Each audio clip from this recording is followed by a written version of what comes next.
So my two chances for making the Paris Paralympics are the 100 metres butterfly and the 200 IM. And so it's all about time. To make the team, I've got to be under a certain time for those two events. Ooh.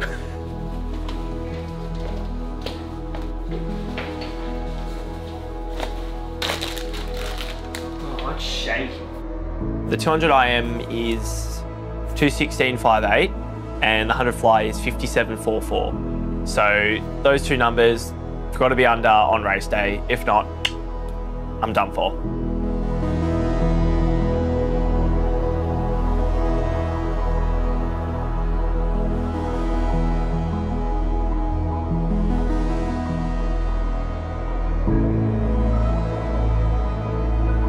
PB is like 56.7. My son is.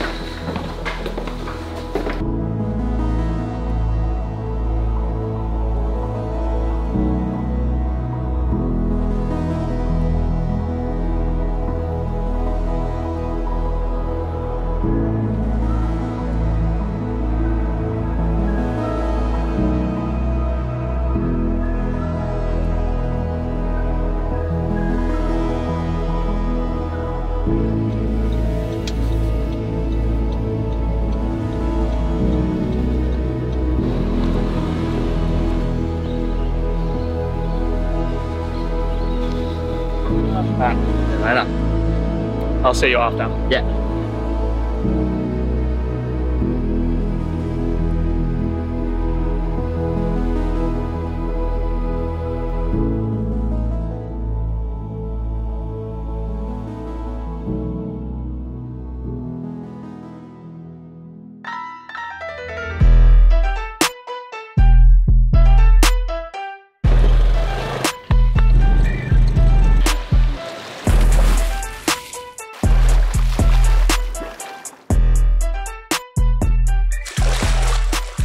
I'm Col Pearse, Australian swimmer, Commonwealth Games gold medalist, World Championship medalist, and Tokyo 2020 medalist.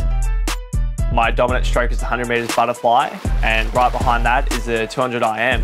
Born in the country town of Echuca, more precisely in the area of Bamawm Extension. Grew up on a dairy farm, born and raised. Moved to the big city at 14 to pursue my swimming career. And I'm striving to go to the 2024 Paris Paralympics.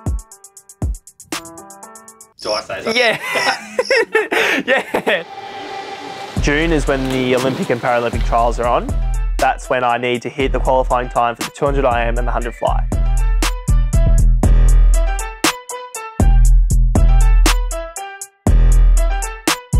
I have my tickets, now he needs to do his job. I've got accommodation in Paris, I've got tickets in Paris. My life currently is swimming. There's no travel, there's no massive parties. I don't want to walk away from my career being like, I wish I could have worked harder.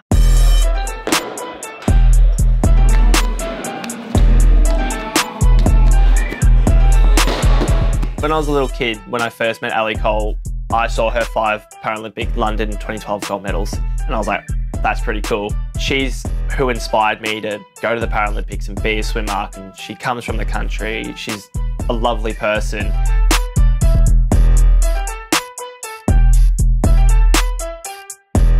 I mean, my current goal at the moment as a swimmer is to have a Paralympic gold medal, World Championship gold medal, Commonwealth Games gold medal, which I've ticked. I think it's every swimmer's dream to firstly go to the games, but also be really successful and have a gold medal. Actually, one of my favourite quotes from my first ever swim coach, Russell Parsons, was, "Someone has to be the best in the world. Why can't it be you?"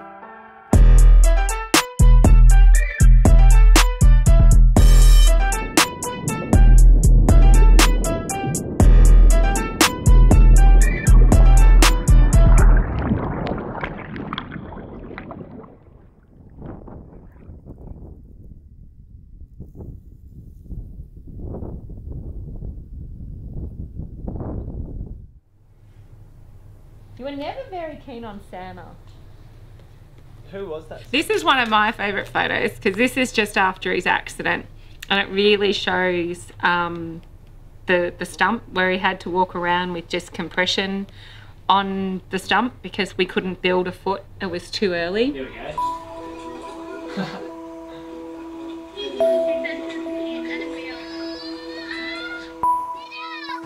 I lost my foot at the age of 2 to a lawnmower, so I have no idea what it's like to have 2 feet.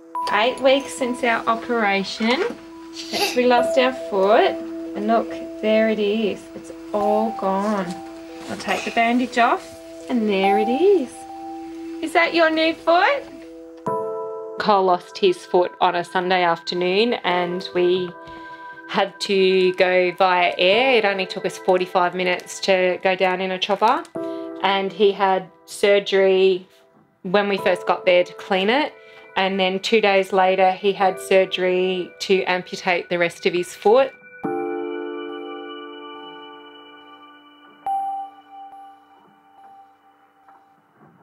It took a lot to get him to adjust to his foot when he come home. He didn't like looking at it, but I just sat there, tears rolling down my face, telling him that it's beautiful, it's okay, and we're kissing it, we're looking at it, and telling him it was part of him, that it's never growing back, that we have to be comfortable with it. You'll be able to wear your boots tonight, won't you? I suppose we never made a big deal about the fact he lost his foot. We just straight off the bat said, this is you, this is what it's going to be. The day after they took the plaster off, he was actually running around. He didn't slow him down at all.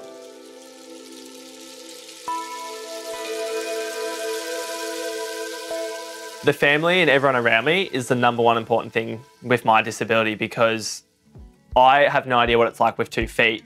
They knew Cole with 2 feet and 1 foot, and they've been great. I was the youngest of 4, so I was always picked on. I was always yelled at by mum and dad for the same reasons as everyone else did. And even going to school, all the kids at school, because I was comfortable with it and I had my family treat me as a normal kid, I was a normal kid, and it made it easier for everyone to understand.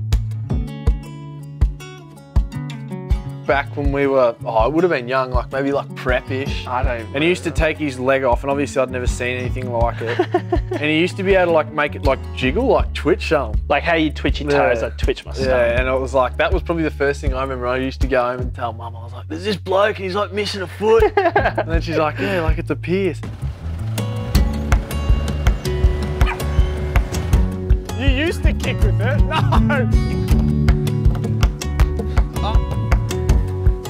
I've never seen Cole as any different to like me or you or like anyone.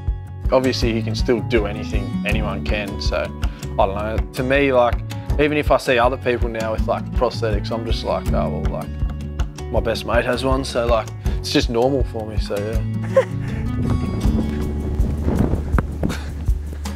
Ah, pick up on him. Stevie J! Where's the right foot? Dad! You reckon Huey's uncoordinated?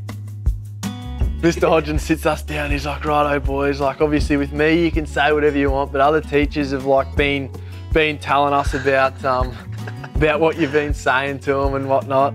And then he sits us down and goes, like, I think you're just getting too big for your boots, boys. And then Cole just pipes up and he's like, yeah, our feet have grown a bit, haven't they, recently?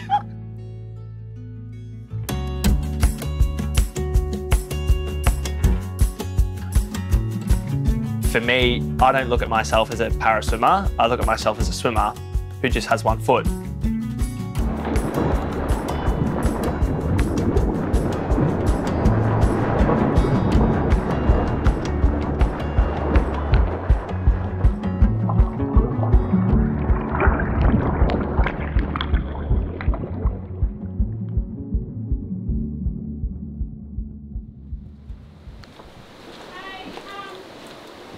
Come up.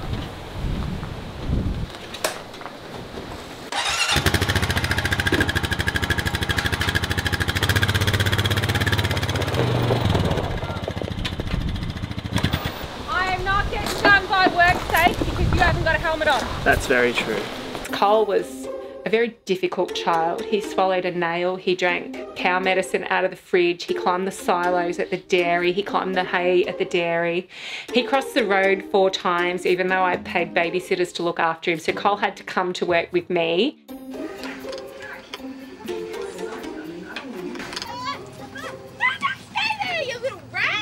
So swimming probably, I think, basically saved his life. When it comes back to, would Col be the person he is today without swimming? No, he wouldn't. So when he swam for the next couple of days, you could actually put up with him.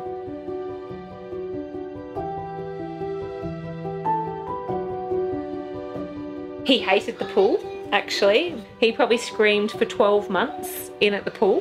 As soon as he discovered that he actually wasn't gonna be allowed to not swim and that he actually loved the water, that's where it was really picked up that he was competitive, because he needed to beat the other kids and be better than the other kids right from about 3, 4. I should have known back then that he'd go on and do amazing things. He's always been in a hurry to do everything. It's probably half the reason I swim, I guess.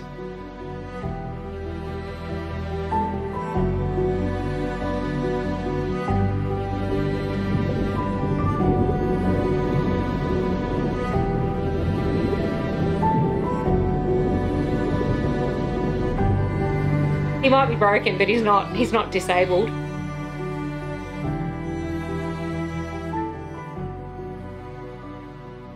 Geez, this brings back some memories. 4 years ago, this was my lead up to Tokyo, the famous Pearse Aquatic Centre. We used to have hay string, milk bottles, all the grass used to be freshly mowed. It was a very good setup for something that wasn't originally planned.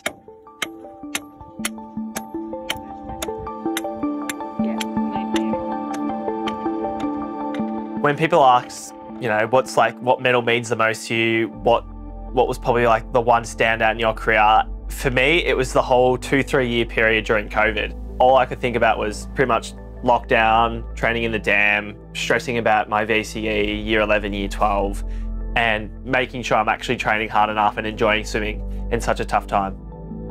And finally, from Q Swim Club in Victoria, Col. Although Col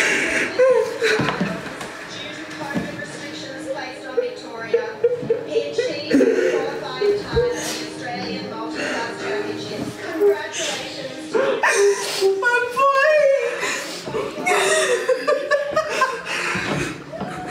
Oh, yuck, I cringe at that video. Oh, I still cry. I still find that so hard to watch, because so much work and time went into that.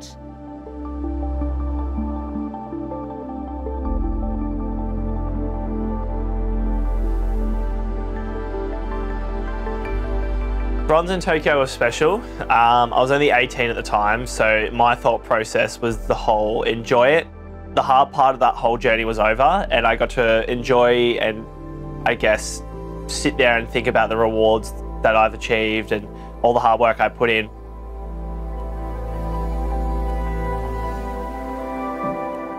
I wasn't stressing about Paris whatsoever, because I was still in that Tokyo mindset. For me, and for everyone, it took us a while to sort of readjust and refocus our shift towards a different event, because that's still three years away, over 1,000 days.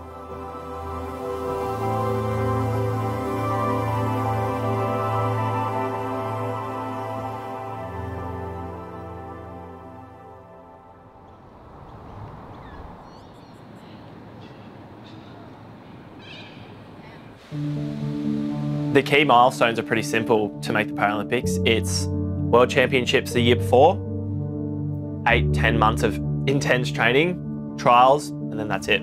8 to 10 months of just staring down that black line, pushing your body to the limit, worrying about that time, worrying about the other athletes, and then it's trials and it's go time. There's no World Championships in the year 2024, so it's really important that the year before at World Champs, you sort of stand out, set that standard, set that benchmark for the year, for the next year. So to have that point proven to the other athletes, being like, getting better, getting quicker, hot on your tail, is also great leading into the games. So to have a really poor swim a year before games can really freak you out as an athlete, because you put so much time, money and effort into that performance and you get there and it's the one thing you don't want. And for me, that's what happened.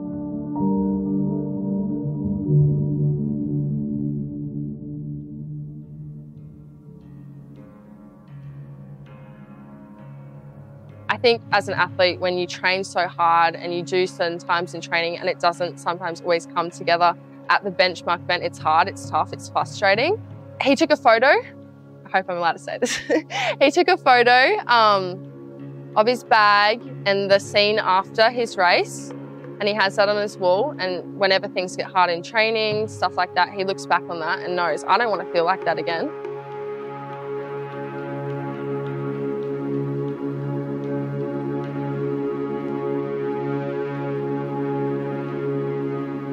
There was a new athlete come on the international stage and he whooped me. I got whooped by the Italian, like by an embarrassing amount too. After swimming half a second over my PB and 100 fly, I remember just getting out of the pool and just, so I was mad. I was after that race.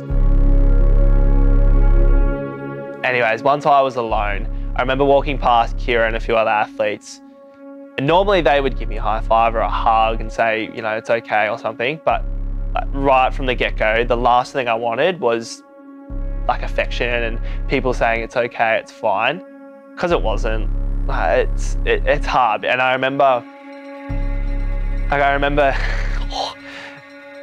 going back into the bathroom and I just cried so hard, and it's really hard, like getting to that international level. I hate this.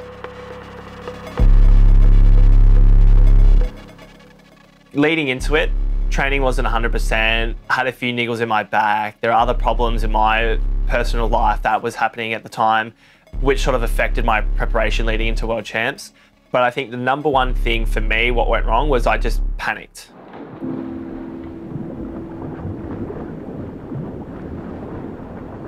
It actually felt like a good race. The first 50, I felt fresh, I wasn't fatiguing. But the minute I turned and the minute I saw the other athletes sort of in front, I went, I'm freaking out and trying to force speed that's not there. Swimming's a very, very technical sport. There are a million different ways you can swim 100 meters butterfly. And I swam it the one way you don't want to swim it. Go out hard and sting out. In swimming, you shouldn't be fighting the water. You got to just, how do I say it professionally? When you're racing, the one thing you don't want to do is fight the water. The water's resistance. And for me, I was fighting the water. I was swinging my arms, fingers were apart, so water slipping through, falling apart, hips are sagging. There's a million things that went wrong. But in one big scale, I freaked out.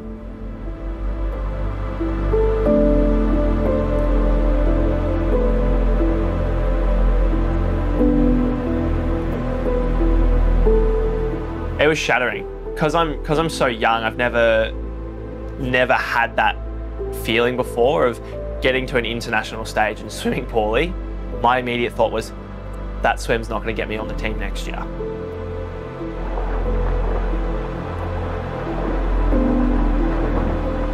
Look, it was a very, very average World Championships, and it's an event that I never want to think about, talk about, or perform like ever again. I don't care what anyone says, like they'll be like, oh, I'll be grateful for bronze and silver. Don't get me wrong, I am. I work so hard for what I have, and so have my friends and family. But if we're looking at it on a bigger scale, unless it's gold, it's failure.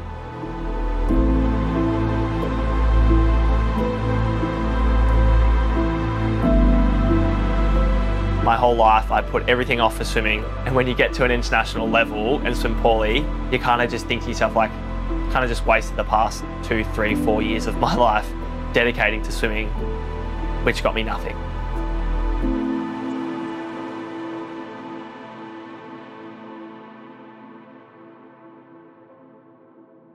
Then as we're lining up to lane 1, etc., lane 2, etc., lane 6, Col Pearse, I could feel my hands get numb. And I'm like, oh, this is probably just some like excitement, nerves, pour some water on it, maybe that'll get some feeling back. And it just kept spreading. My whole body went into, it was just numb. I had pins and needles throughout my whole body.